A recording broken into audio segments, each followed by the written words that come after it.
Movie की शुरुआत में हम देखते हैं कि लुइस एक बहुत ही खूबसूरत लड़की है जो मैजिशियन के असिस्टेंट के रूप में काम करती है। वो उसके चार्म से प्यार करने लग जाती है और वैसे ही वो मैजिशियन उसकी खूबसूरती से। लेकिन एक परफॉर्मेंस के दौरान एक ट्रेजेडी हो जाती है और मैजिशियन इनविजिबल हो जाता है और कभी वापस नहीं आता। उसका यूं गायब होना लूसी को डिप्रेशन में लेके चला जाता है और कुछ रीजंस की वजह से उसको लगता है कि वो जल्दी उसके पास जरूर आएगा, क्योंकि उसके पास गायब होने की एबिलिटी है तो वापस आने की भी है। उसका डिप्रेशन हॉलुसिनेशन और डिल्यूजन में बदल जाता है जो उसको मेंटल असाइलम में डाल देता है। मैजिशियन को गायब होने के 9 महीने बाद लुइस प्रेग्नेंट हो जाती है, लेकिन ये बात किसी को पता नहीं है और बच्चे की डिलीवरी उसको खुद ही करनी पड़ती है। अब उस रात को उसका बच्चा होता है लेकिन वो भी इनविजिबल है और इस बच्चे का होना ये प्रूव करता है कि वो किसी डिल्यूजन में नहीं है। लेकिन वो नर्सेस को बताने से डर जाती है। वो जानती है कि अगर उसके बच्चे की सच्चाई सबके सामने आ गई तो वो एक एक्सपेरिमेंट बनकर रह जाएगा, इसीलिए वो उसको एक सीक्रेट ही रखती है। नर्सेस डेली उसको खाना और दवाइयां देने आती है, लेकिन उनको कभी भी इनविजिबल बच्चे का रूम में होना पता नहीं चलता। अब लुइस उसका नाम एंजल रखती है। वो उसकी बहुत केयर करती है और उसको नॉर्मल बच्चों की तरह ही बड़ा करती है। हम देखते हैं कि वो उसकी पीठ थपथपाती है, उसको फीड देती है, उसको बोलना और खाना सिखाती है। जब वो थोड़ा बड़ा हो जाता है तो वो उसको चौक से दीवार पर लिखना सिखाती है। एंजल को लुइस के पुराने कपड़ों और शूज के साथ खेलना बहुत ही पसंद है। बस यही तरीका है जिससे वो खुद को मिरर में आधा देख सकता है। हर रात को लुइस उसको अपने बचपन की कहानियां सुनाती है, कैसे वो जंगल में एक कैबिन में रहते थे जो उसके पापा ने खरीदा था और छुट्टियों में वो ट्रेन से लेक पर जाते थे। वो लूसी की पूरी दुनिया में फेवरेट प्लेस है और वो ये उम्मीद रखती है कि उसका बेटा भी एक दिन वो जगह जरूर देख पाएगा। वो उसको स्विमिंग भी सिखाना चाहती है, लेकिन वो अपने बच्चे को बाहर ले जाने से डरती है। उसके बर्थडे पर लुइस ब्रेड के दोनों साइड पेजेस के रोल बनाकर जलाती है जिससे वो केक जैसा लगे। अब जैसे जैसे साल बीतते गए एंजल 10 साल का हो गया है, लेकिन अभी तक वो अपनी इनविजिबिलिटी से बाहर नहीं आया। और जैसे जैसे वो बड़ा हो रहा है वैसे वैसे उसको चीजों को जानने का इंटरेस्ट बढ़ता जा रहा है। अब एक शाम को वो चेयर पे चढ़कर खिड़की से बाहर पहली बार देखता है और जिंदगी में पहली बार वो अपनी एज की एक लड़की को उसके पेरेंट्स के साथ देखता है। वो लड़की स्टेयर से गिर जाती है और उसकी माँ उसको उठाती है। अब एंजल अपनी माँ के पास जाता है और उसको उस लड़की के बारे में बताता है और लुइस डर जाती है कि उसका बेटा बाहर की दुनिया को जानने के लिए उत्सुक हो रहा है। वो एंजल को बताती है कि तुम बाकी लोगों से अलग हो और दुनिया तुम्हें पसंद नहीं करेगी, इसीलिए उसको केयरफुल रहना पड़ेगा कि वो बाकी लोगों की नजरों के सामने ना आए। अब इन बातों का उस पर असर तो पड़ता है, लेकिन उस खूबसूरत लड़की के उसका इंटरेस्ट और बढ़ जाता है। वो बार बार उस लड़की को खिड़की से देखता है और वो लड़की पियानो पर वही 2 कीज बार बार बजाती है। वो उसको सुनता रहता है जितना कि वो सुन सकता है और उम्मीद रखता है कि वो किसी ना किसी दिन उससे जरूर मिलेगा। एक दिन एंजल अपनी मम्मी से पूछता है कि खुद को मिरर में देखने से क्या होता है। लुइस उसको बताती है कि मिरर में तुम खुद को और बेहतर देख सकते हो, जैसे कि तुम बाकी लोगों को देखते हो। अब लुइस को हमेशा ये उम्मीद रहती है कि उसका लवर उसके और एंजल के पास एक दिन जरूर आएगा। इतने सालों के बाद भी लुइस ये उम्मीद लगाई है कि उसका लवर वापस आएगा।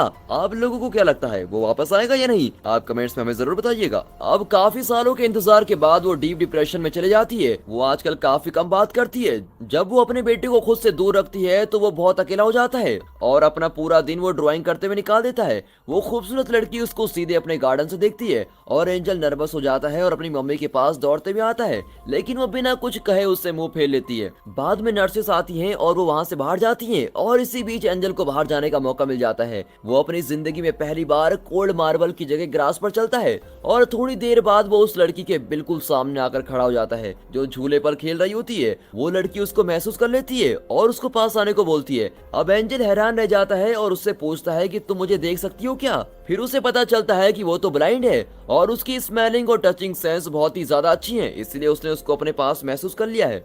हमें लगता है कि हमारी लाइफ में ही इतनी प्रॉब्लम्स हैं, लेकिन जो लोग किसी डिसेबिलिटी का शिकार होते हैं वो भी अपनी जिंदगी खुशी खुशी जीते हैं। तो हमें भी अपनी लाइफ में ज्यादा स्ट्रेस नहीं लेना चाहिए। हम जो जी रहे हैं वही जिंदगी है। अब एंजल जिसने खुद को देखा ही नहीं था वो खुद की मौजूदगी को पहली बार महसूस करने लगा है। लड़की खुद को इंट्रोड्यूस करती है और अपना नाम मैडेलिन बताती है और उसके हाथों को टच करती है। वो थोड़ी देर बात करते हैं और वो नर्वस हो जाता है। मैडेलिन उसके जाने से पहले उसे प्रॉमिस करवाती है कि वो दोबारा इधर आएगा। अब मैडेलिन के ब्लाइंड होने की वजह से उसका कोई फ्रेंड नहीं है, इसलिए अपनी एज के लोगों से बात करना उसको अच्छा लगता है, जैसा कि एंजल को लगता है। वो नर्सेस के साथ रूम के अंदर आता है और अपनी मम्मी के साथ लेट जाता है। लुइस ने तो हंसना बोलना सब कुछ छोड़ दिया होता है। एंजल उसको बताता है कि उसकी एक गर्लफ्रेंड है, लेकिन वो कोई रिएक्ट नहीं करती। अब एंजल उसको जल्द से जल्द मिलने जाता है। मैडेलिन उसका फेस टच करती है और उसको क्लियरली अपनी इमेजिनेशन में देख लेती है। अब एंजल उसको ये भी बताता है कि वो उसको खिड़की से देखता रहता है और उसको पियानो की आवाज बहुत ही अच्छी लगती है। और ये सुनकर मैडेलिन हंसने लग जाती है, क्योंकि वो हमेशा सिर्फ 2 कीज ही बजाती है और उसको कोई खास धुन नहीं आती।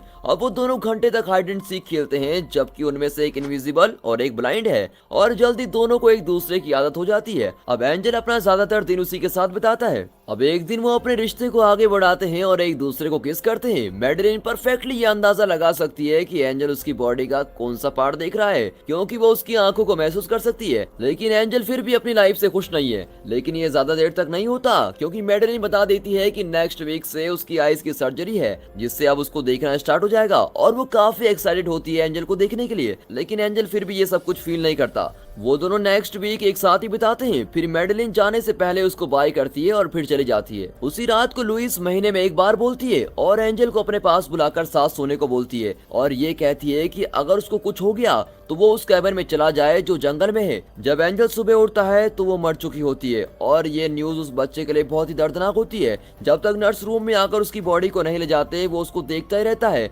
और नर्सेस वॉल से सब कुछ मिटा देती हैं जो भी उसने ड्राइंग की होती है। एक रूम ही था जिसको वो मैडेलिन के सिवा जानता था, और वो भी चला गया। अब उसे लगता है कि मैडेलिन भी उससे हेट करेगी जब उसको सच का पता चलेगा। उसके पास कुछ नहीं है, इसलिए वो ट्रेन लेता है और उस लेक पर चला जाता है जो उसकी माँ ने उसको बताया था। और वो इमेजिन करता है कि मैडेलिन पानी से बाहर आती है, लेकिन ये देखकर वो बहुत ही उदास होता है। वो कोई और ट्रेन लेता है और जंगल में कैबिन में चला जाता है, और वो उसकी विंडो तोड़कर अंदर जाता है। वो आसपास देखता है और सोफे में सोने से पहले इसको अपना घर कहता है। अब हफ्ते महीनों में बदल जाते हैं और महीने सालों में, और देखते ही देखते एंजल बड़ा हो जाता है। वो सालों से खुद से ही बात कर रहा है, लेकिन उसे ये उम्मीद है कि मैडेलिन उसको मिलने जरूर आएगी। और फाइनली एक दिन मैडेलिन कैबिन में आ जाती है, और एंजल को लगता है कि वो सपना देख रहा है, लेकिन वो अपनी नजरें उससे नहीं हटाता। वो उसके सामने खड़ा है, लेकिन मैडेलिन उसको देख नहीं पाती। फिर मैडेलिन 2 दिनों तक टाउन के आसपास एंजल के बारे में पूछती है, और ये मालूम होता है कि जब से वो हॉस्पिटल से वापस आई है, वो एंजल को तब से ढूंढ रही है। मैडेलिन को उसकी माँ के बारे में पता चलता है, लेकिन असाइलम के पास एंजल का कोई रिकॉर्ड नहीं है, और इसीलिए वो लुइस के बारे में पता लगाती है, और उसको उस कैबिन का पता चल जाता है। उसी दिन वो लुइस की कब्र पर जाती है और एंजल के लिए एक लेटर छोड़ देती है, और उस लेटर में वो उसको अपने पास बुलाने को कहती है। अब एंजल उसको फॉलो करता है और उसी के साथ घर में चला जाता है। लेकिन मैडेलिन को फिर भी ये महसूस होता है कि वो उसको देख रहा है, जैसे कि कुछ सालों पहले उसको महसूस होता था। लेकिन उसको लगता है ये सच नहीं है। अब उसको एंजल के लिखे लेटर्स मिलते हैं, जिनमें वो लिखता है कि वो भी उसको उतना ही मिस करता है जितना कि वो करती है, लेकिन वो उसको तभी मिलेगा अगर वो उसको प्रॉमिस करे कि वो अपनी आंख बंद रखेगी। और वो दोनों जंगल में मिलते हैं, और प्रॉमिस के मुताबिक मैडेलिन की आईज बंद होती है, और वो एक साथ घर वापस आते हैं और एक दूसरे के साथ लेट जाते हैं। मैडेलिन उसके फेस को महसूस करती है और उसके सेंट की खुशबू को सूंघती है और सब बातें याद करती है। उसका सेंट पहले से थोड़ा चेंज हो गया है, लेकिन फिर भी वो उसको पहचान लेती है। अब इतने सालों के बाद अचानक से मिलना उन लवर्स को बहुत गहराई तक प्यार में डुबा देता है। अब इस सीन में हम देखते हैं कि मैडेलिन की आंखों में पट्टी बंधी हुई है, और वो एंजल के साथ बेड पर है। एंजल उसको पूछता है कि उसको कैसा लगा था जब उसने सब चीजों को पहली बार देखा था, तो मैडेलिन कहती है कि वो तो एक अजीब सा एक्सपीरियंस था। अगले वीक तक दोनों एक साथ अपनी जन्नत जैसी दुनिया में रहते हैं। मैडेलिन के माइंड में काफी सवाल हैं, लेकिन कभी उसने उस पर गौर नहीं किया, और वो अपने बचपन के बारे में, अपने टीनेज के बारे में, और कैसे वो एक दूसरे को प्यार करने लगे, ये सब बातें करते हैं, और दूसरी बार फिर से एक दूसरे को प्यार करने लग जाते हैं।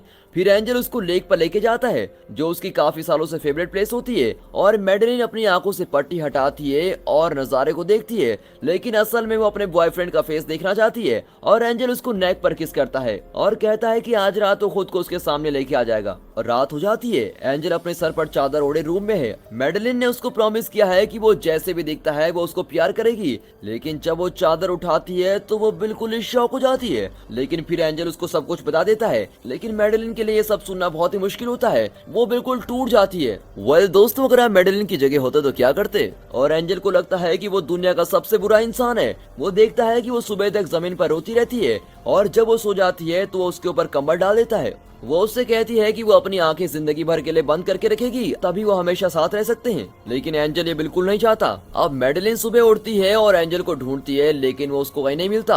अब उसको एक नोट मिलता है जिसमें लिखा होता है कि वो हमेशा के लिए उसको छोड़ के जा रहा है, और कहता है कि वो मैडेलिन को हमेशा ऐसा ही प्यार करता रहेगा। अब मैडेलिन ये पढ़कर बहुत रोती है और फाइनली अपने बैग पैक करके यहाँ से जाने के लिए रेडी हो जाती है। लेकिन तभी वो अपने चेस्ट पर कुछ फील करती है, और न जाने तभी उसको क्या एहसास होता है कि एंजल कहाँ है, और वो आंखें बंद करती है और वो उसके सैंड को ढूंढने लग जाती है। और फिर उसे पता चलता है कि वो लेक पर है। अब इस सीन में हम देखते हैं कि मैडेलिन लेक के किनारे पर है और वो उसको बुलाती है। वो उसकी सेंट की स्मेल से जानती है कि एंजल उसके आसपास ही है, लेकिन एंजल उससे बात नहीं करता। अब एकदम पानी की आवाज आती है और एंजल एक्सीडेंटली लेक में गिर जाता है, लेकिन उसको स्विमिंग भी नहीं आती और मैडेलिन उसके पीछे लेक में जंप कर देती है, जबकि वो उसको देख भी नहीं पाती और पागलों की तरह उसको ढूंढ रही होती है। लेकिन जब वो पानी में बुलबुले देखती है तो वो उसको किनारे पे लेके आती है और उसको होश में लाने के बाद सीपीआर देती है और मैडेलिन कहती है कि अब ये मिस्ट्री खत्म हो चुकी है और इस पल के बाद से वो हमेशा एक साथ रहेंगे। वो प्रॉमिस करती है कि वो उसको खुली आंखों से देखना शुरू करेगी, जैसे कि वो बंद आंखों से देखती थी। अब इस सीन में हम देखते हैं कि वो दोनों एक साथ होते हैं। वो एक दूसरे के साथ खेलते हैं, लड़ते हैं और बातें करते हैं, जैसे कि नॉर्मल कपल किया करते हैं। और कभी कभी मैडेलिन एंजल पर मेकअप करती है और वो दोनों उसको देखकर बहुत ही हंसते हैं और फाइनली मैडेलिन प्रेग्नेंट हो जाती है और उनका एक विजिबल बच्चा होता है। और फिर वो अपना एक मैजिक शो खोलते हैं जो बहुत हिट होता है और एंड में हम देखते हैं कि वो दोनों एक साथ स्विमिंग कर रहे होते हैं। और दोस्तों, यहाँ पर ये मूवी खत्म हो जाती है।